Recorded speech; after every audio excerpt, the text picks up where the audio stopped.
నేను అదే చెప్తున్నా, మా అధ్యక్షురాలు గురించి చెప్తున్నా.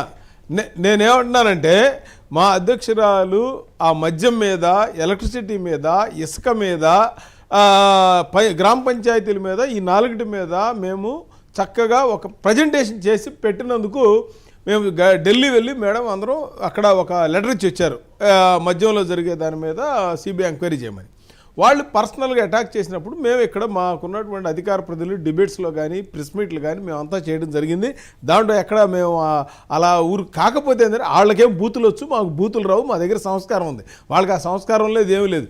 వాళ్ళకి మంత్రులే క్యాబినెట్లో ఉండేవాళ్ళు బూతులు మాట్లాడే మామూలు జనాన్ని, సామాన్య జనాన్ని తిట్టడానికి అయితే బూతులు వస్తాయిలే సార్. మీరు ఆగండి వెంకటకృష్ణ గారు, మీరు నన్ను కంప్లీట్ చేయనండి మళ్ళీ.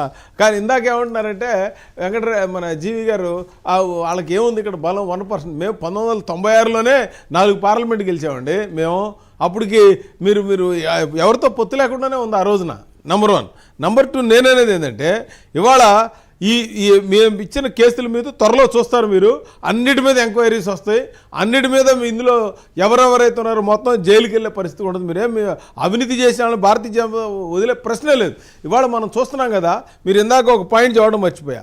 ఇవాళ రాష్ట్రంలో అంగన్వాడీల గురి కానీ, వాలంటీర్లు కానీ, స్వచ్ఛ వర్కర్స్ కానీ, ఇవాళ మేము దీని మీద కూడా డిస్కస్ చేసాం. వాళ్ళ రాష్ట్రం అంతా కూడా సమ్యాంధ్ర అయిపోయింది. ఇక అసలు ఒక డిపార్ట్మెంట్ లేదు, చేయని వాళ్ళంటూ లేరు. ఇవాళ చెయ్యని వాళ్ళు ఆఖరి లారీ డ్రైవర్లు వాళ్ళు మిగతా రాష్ట్రాల కంటే ఇక్కడ పెట్రోల్ డీజిల్ ఎక్కువైంది, మేము అన్యాయం అయిపోతున్నాం. వాళ్ళు అన్ని డిపార్ట్మెంట్స్ ఇవాళ స్ట్రైకులు చేస్తూ ఉన్నాయి.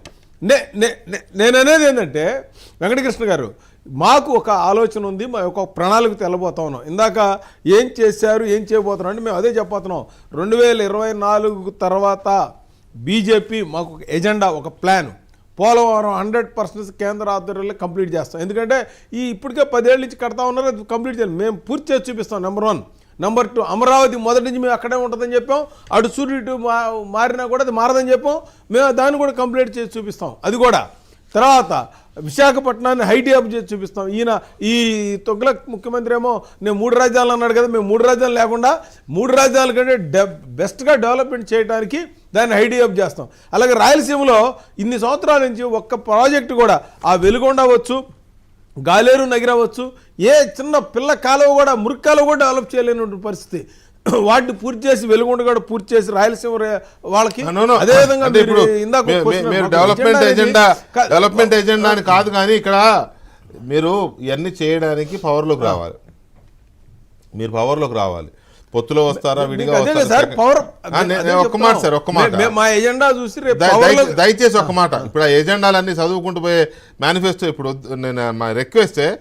నేను అనేది చదవట్లేదు. నేను అనేది ఏంటంటే పొత్తుల విషయమే మాత్రమే ఇప్పుడు మాట్లాడదాం.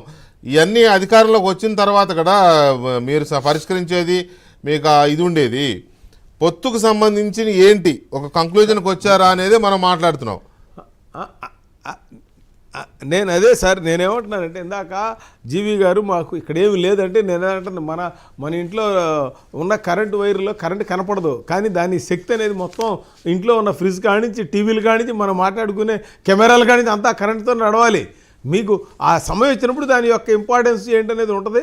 డెఫినెట్గా ఇవాళ ఆంధ్రప్రదేశ్ మేము రేపు ఇచ్చే మేనిఫెస్టో కానీ ఇవాళ ఈ రాష్ట్రంలో 4-5 సంవత్సరాల్లో కాదు ఈ రాష్ట్రంలో జరుగుతున్నటువంటి అన్యాయాలు మేము ప్రశ్నించినంతగా పురంధేశ్వరి ప్రదర్శించిన మేడం ప్రశ్నించిన విధంగా విమర్శించినట్టుగా తెలుగుదేశం వాళ్ళు కూడా అంత డైరెక్ట్ పురంధేశ్వరి గారు చేస్తున్న పోరాటం మీద కానీ ఆవిడ చేసే కృషి మీద కానీ ఎవరికి డౌట్ లేదండి, ఎవరికి ఇంకో ఆలోచన లేదు. కానీ నుంచి మాకు ఆశీస్సులు ఉంటాయి.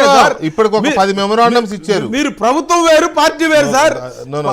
సార్ ప్రభుత్వం వేరు. రేవంత్ రెడ్డి గారు వెళ్ళారు సార్, వెంకటకృష్ణ గారు ఒక్క పాయింట్ చెప్పండి. నన్ను రేవంత్ రెడ్డి గారు వెళ్ళారు, అక్కడ కలిసి వచ్చారు కాంగ్రెస్ పార్టీ అయినా. ఎందుకు యాజ్ ఏ సీఎంగా వెళ్తుంటారు, కలుస్తుంటారు. ప్రభుత్వానికి సంబంధించినంత వరకు మేము సపోర్ట్ చేస్తాం తప్పితే పార్టీ పరంగా ఇది టోటల్ డిఫరెంట్ కదా. ఇప్పుడు మేము ఇవాళ ఇక్కడ మీరు మమ్మల్ని ప్రధానిగా ఇంకా మీ కేంద్రంలో అధికారంలో ఉంటారు, మీ పార్టీ రాష్ట్రంలో ఉండి అది పార్టీ వేరు ప్రభుత్వం వేరు అని దాటేసుకుంటూ పోతే అసలు మీ పార్టీ రాష్ట్రంలో ఉండి ఏం రావాలి? అలాగే